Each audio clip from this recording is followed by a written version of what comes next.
Viewers, இப்போ நம்ம வந்து வாழை படத்தினுடைய ரிவ்யூ பார்க்க போறோம். அண்ட் மாரி செல்வராஜுடைய டிரெக்ஷன்ல, தேனீஸ்வரனுடைய சினிமோட்டோகிராஃபில, சூரிய பிரதாப் அவங்களுடைய எடிட்ல வெளிவந்திருக்கக்கூடிய படம் தான் வாழை. வாழை படத்துல முக்கியமான கதாபாத்திரத்துல பொன்வேல், ராகுல், கலையரசன், திவ்யா துரைசாமி, நிகிலா இவங்கெல்லாம் வந்து நடிச்சிருக்கிறாங்க. அண்ட் படத்தினுடைய music director Santhosh Narayanan. And இந்த திரைப்படம் வந்து ஒரு உண்மை சம்பவம் தான் அப்படின்னு சொல்லிட்டு மாரி செல்வராஜ் அவங்களுடைய வாழ்க்கையில் நடந்த ஒரு உண்மை சம்பவத்தை தழுவி எடுக்கப்பட்ட படம்னு சொல்லியிருந்தாங்க. அண்ட் அதில் என்னுடைய வாழ்க்கையில் நிறைய விஷயங்கள் இருக்குது, அதில் ஒரு இன்சிடென்ட் அப்படின்ற மாதிரி சொல்லியிருந்தார். ஸோ யூஸ்வலாகவே மாரி செல்வராஜுடைய படம்னா ஒரு பேட்டர்ன் இருக்கும் அண்ட் அதை சுற்றி தான் அவருடைய கதைக்களம் நகரும் அப்படின்றது எல்லாரும் சொல்லிட்டு இருந்த ஒரு விஷயம். அது இல்லாமல் நம்ம வந்து பார்க்கக்கூடிய ஒரு படமாக இருந்தது.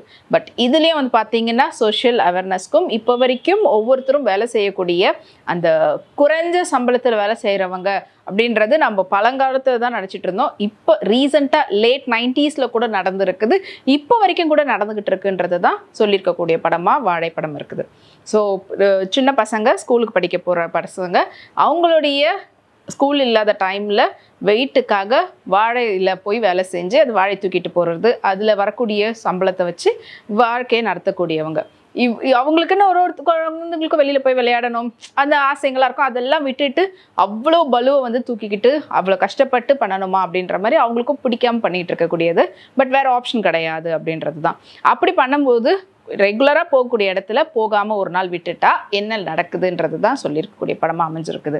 அண்ட் இந்த லீட் ரோலில் ரொம்ப அழகாக பண்ணியிருக்கக்கூடிய பசங்க, 2 பசங்களுமே வந்துட்டு அவ்வளோ சூப்பராக பண்ணியிருப்பாங்க. அண்ட் பொன்வேல் வந்து இந்த மெயின் லீடுன்னே சொல்லலாம் இந்த படத்தில். கலையரசன் ஹீரோவா இல்லை நிகிலா ஹீரோவா இல்லை திவ்யா துரைசாமி ஹீரோயினா அப்படின்லாம் வந்து சொல்ல முடியாது. படத்தில் இந்த பசங்க தான் வந்து லீட் ரோல், அவங்க தான் ஹீரோ அப்படின்னே சொல்லிடலாம்.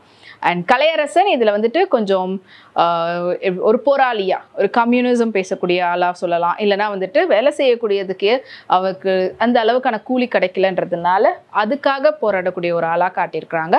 அவங்களுக்கும் இந்த பையனுடைய அக்காவாக நடிச்சிருக்கிற திவ்யா துரைசாமிக்கும் ஒரு குட்டி லவ் அப்படின்றதையும் வெளியில் கடத்திருக்காங்க. அந்த அக்காவும் அதே வாழையில் தான் வேலை செய்கிறாங்க, அதில் வரக்கூடிய வருமானத்தில் தான் அவங்க பண்ணுறாங்க. பட் ஓவராக ரொம்ப கஷ்டத்திலே இருக்கிறவங்களுடைய வாழ்க்கை எப்படி இருக்கோ, அவங்களுக்கு வரக்கூடிய ஆசை எப்படி அவங்க வந்து வெளிப்படுத்தலாமா வேணாமா அப்படின்ற ஒரு கன்ஃபியூஸ்டு ஸ்டேட்டில் இருக்கக்கூடியதெல்லாம் ரொம்ப அழகாக பண்ணியிருப்பாங்க திவ்யா துரைசாமி. அண்ட் ரொம்ப அழகான ஒரு டீச்சராக நிகிலா விமல் வந்து நடிச்சிருக்கிறாங்க. அண்ட் ஸ்கூல்லையும் வந்து பார்த்தீங்கன்னா டான்ஸ் ப்ராக்டிஸ் பண்ணுறதா இருக்கட்டும், இல்லை டீச்சர் மேலே இருக்கக்கூடிய க்ரஷ்ஷாக இருக்கட்டும், பொன்வேல் அவங்க வெளிப்படுத்திருக்கக்கூடிய அந்த பெர்ஃபார்மன்ஸ் அல்டிமேட். அண்ட் ஸ்கூலில் நடக்கக்கூடிய அந்த பெர்ஃபார்மன்ஸில் கலந்துக்கணும், ப்ராக்டிஸ்க்கு போகணுன்றதுக்காக தான் அவர் அந்த வாழையை எடுக்கிறதுக்கு போகிறதுனால வரக்கூடிய பிரச்சனை என்னன்றது. அண்ட் அதே போல் இன்னொரு பக்கம் ஊரில் நடக்கக்கூடிய இன்னொரு சம்பவம், ஸோ அந்த சம்பவத்தினால என்ன நடந்ததுன்றதையும் சொல்லியிருக்கிறாங்க.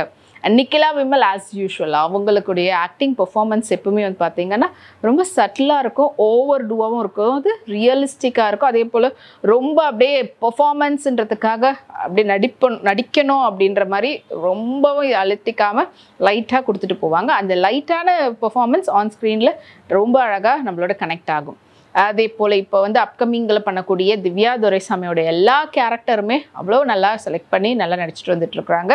இந்த படத்துலேயும் அவங்களுடைய ஆக்டிங் பெர்ஃபார்மன்ஸ் படத்துக்கான ஒரு ப்ளஸ்ஸாக அமைஞ்சிருக்குது. அண்ட் இதெல்லாம் தாண்டி படத்தில் நடிச்சிருக்கக்கூடிய மற்ற சப்போர்ட்டிங் ரோலில் பண்ணியிருக்கிறவங்களும் அவங்களுடைய வேலையை அவ்வளோ அழகாக பண்ணியிருந்தாங்க. இது எல்லாத்துக்கும் முக்கியமான ஒரு காரணம் படத்தினுடைய ஸ்க்ரீன் பிளே.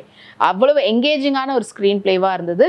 ஃபர்ஸ்ட் ஹாஃபும் வந்து ஒரு மாதிரி கலகலப்பாகவும் கொண்டு போய் அழகாகவும் சொல்லியிருந்தாங்க அவங்களுடைய வழிகளை. செகண்ட் ஹாஃபில் இன்னும் டீப்பாக போய் நம்மளை ரொம்ப எமோட் பண்ணுற விதத்தில் இருந்தது. அவ்வளவு பியூட்டிஃபுல்லான ஒரு கதைக்களத்தை கொடுத்துருக்குறாங்க மாரி செல்வராஜ். அண்ட் இந்த படத்தில் இன்னொரு ஆடட் ப்ளஸ் பாயிண்ட் அப்படின்னு பார்த்தீங்கன்னா படத்தினுடைய மியூசிக் டைரக்டர் சந்தோஷ் நாராயணனுடைய மியூசிக். அதை விட ரொம்ப அப்ரிஷியேட் பண்ண வேண்டிய விஷயம் படத்தினுடைய சினிமோட்டோகிராஃபர் தேனீஸ்வரன். ஸோ தேனீஸ்வரனுடைய ஒவ்வொரு ஷாட்டுமே கண்ணுக்கு அவ்வளோ ப்ளசண்ட்டாக இருந்தது, அவ்வளோ கண்ணுக்கு குளிர்ச்சியாக இருந்தது.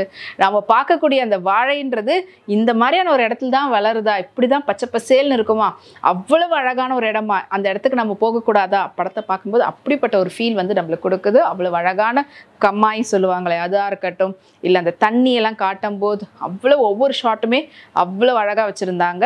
படத்துக்கான கதையை சொல்கிற இடத்துல, அதாவது இவ்வளோ பச்சை பசேல்னு இருக்குது, இவ்வளோ வளத்தை கொண்டக்கூடிய ஒரு இடமா இருக்குது. இவ்வளோ வளத்தில் வளரக்கூடிய அந்த வாழையை கொண்டு போய் சேர்க்கக்கூடிய உங்களுடைய வாழ்க்கை எவ்வளவு நலிந்து போயிருக்குது, அவங்க எவ்வளவு கஷ்டப்படுறாங்க, எவ்வளவு வறட்சியிலையும் வறுமையிலையும் இருக்கிறாங்கன்றத 2 எக்ஸ்ட்ரீமாக கதையில் சொல்லியிருக்கிறாங்க.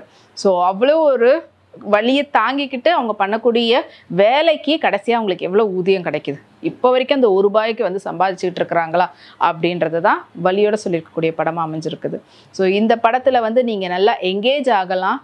உங்களுக்கு நீங்கள் ஈவந்தோ நீங்கள் அந்த ஒரு வில்லேஜ் சைட்லேயோ இந்த மாதிரியான ஒரு விஷயத்தை பற்றி தெரியாதவங்களாக இருந்தால் கூட ஆன் ஸ்க்ரீனில் பார்க்கும்போது ஈஸியாக கனெக்ட் ஆகிற விதத்தில் தான் படத்தினுடைய பியூட்டிஃபுல்லான ஒரு ஸ்கிரிப்டை வந்து கொடுத்துருக்குறாங்க. ஸோ மொத்தத்தில் இந்த வீக்கெண்டை இந்த திரைப்படத்தை தியேட்டரில் போய் பாருங்கள்.